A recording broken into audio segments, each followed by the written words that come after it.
We begin with investigating the investigators. President Trump granting Attorney General William Barr new power to review and potentially release classified information about how the Russia investigation started. The president talking to reporters before leaving for Japan and saying the Attorney General is in charge. We have documents now that I have declassified for the purpose of the Attorney General. He can then show them to the public, do whatever he wants to do with them. But you have to get down to what happened, because what happened is a tremendous blight on our country. What happened, the investigation, they tried to do a takedown, and you can't do that. But the House Intelligence Committee Chairman, Democrat Adam Schiff of California, is calling the president's decision un-American, tweeting, "The cover-up has entered a new and dangerous phase." President Trump has claimed his campaign was the victim of spying, but U.S. intelligence officials insist they acted lawfully, conducting surveillance under court order. We have Team Fox coverage. Hillary Vaughn reporting on the president's trip to Japan. First to the Fox Business Network's Blake Berman, reporting live at the White House.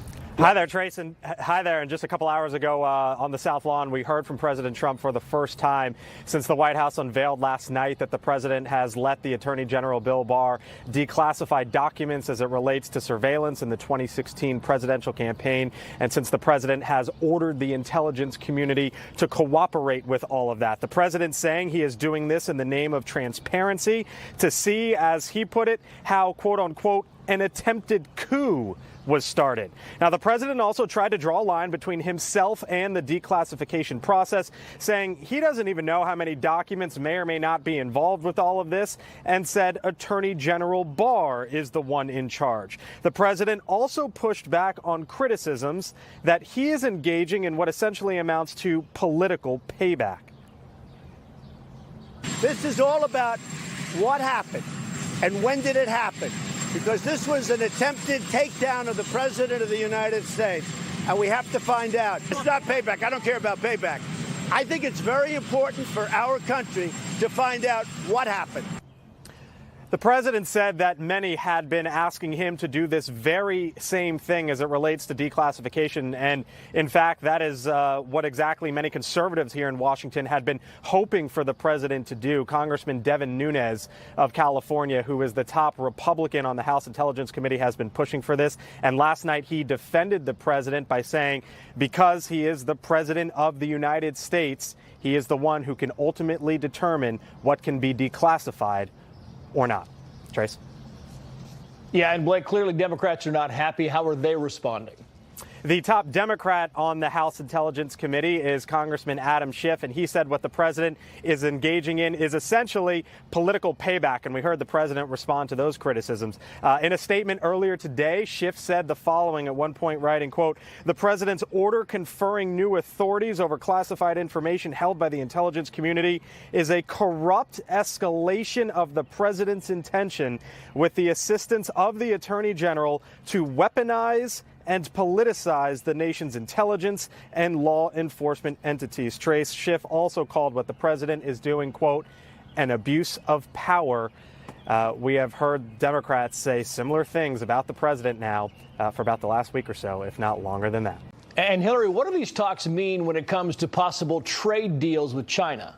Well, the president is really putting out smaller trade squabbles with trade partners like Japan, the EU, Canada, and Mexico in order to focus solely on China. Following yesterday's $16 billion bailout that he gave to farmers hit hard by China's retaliatory tariffs, Senator Chuck Grassley tweeted this, quote, "China needs to wake up and realize the U.S. is serious about their abuses. President Trump ran on cracking down on China and is keeping his promise. Free trade is a two-way street." Now, as China continues to go after farmers, Trump says he is going to get tougher on tech from China, saying yesterday that Chinese telecom giant Huawei could be now a part of these trade discussions. That is a new step forward if it does happen. China's Ministry of Foreign Affairs commenting on the president's comments yesterday, saying in a statement, quote, "The mutually beneficial cooperation between China and the U.S. has been impacted, and the two sides are now unable to resolve resolve differences through friendly negotiations and continue to promote shared interests as we did in the past. And China is not the one to blame. So as both countries really point the finger at who is to blame here, consumers and companies really are paying the price. The Federal Reserve Bank of New York saying that a U.S. household annually will pay about $831 more as a result of this latest round of tariffs. Trace?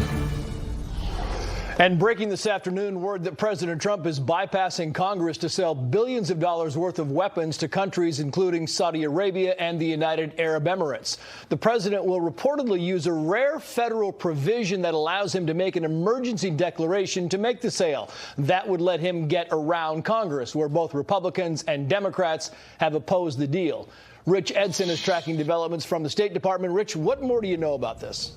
Well, Trace, the administration is citing an emergency with respect to tensions over Iran to approve this. You've now got reaction coming in from Capitol Hill, mostly from senior Democrats who oppose this. The top Democrat on the Senate Foreign Relations Committee, Senator Bob Menendez of New Jersey, says that the Trump administration has formally informed Congress that it's invoking a provision of the Arms Export Control Act that would allow sales of precision-guided munitions to Saudi Arabia. Now, the House and Senate had both voted to restrict sales of weapons to Saudi Arabia over the war in Yemen. This was also at a time right after the killing of Jamal Khashoggi in the Saudi consulate in Istanbul. So there was a strong anti-Saudi sense in Congress when all of this is going on. And now you've got especially a number of Democrats who are coming out against what the Trump administration is doing here. But there also are Republicans who would oppose this as well, Trace. Rich, stand by if you would, because we're also learning the U.S. sanctions have left Iran short on cash and Tehran-backed terror groups scrambling for new funding. That, according to declassified intel from the State Department, which Fox News got a hold of. The intel shows Iran is feeling the pinch a year after the U.S. withdrew from the nuclear deal and reimposed tough sanctions on its main source of revenue, of course, oil. Let's go back now to the State Department correspondent Rich Edson. Rich, you got an exclusive look at some of this declassified intelligence.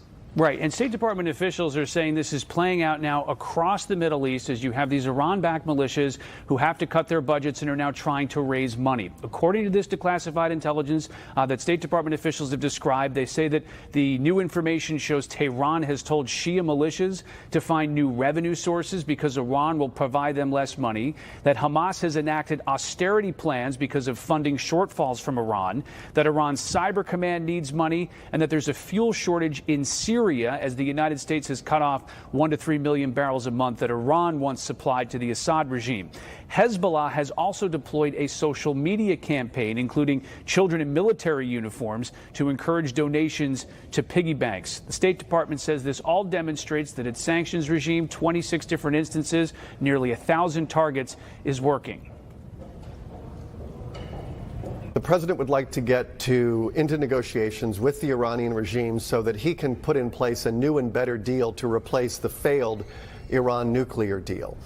But while we're working on that objective, we're also denying Iran the revenue it needs to destabilize the Middle East.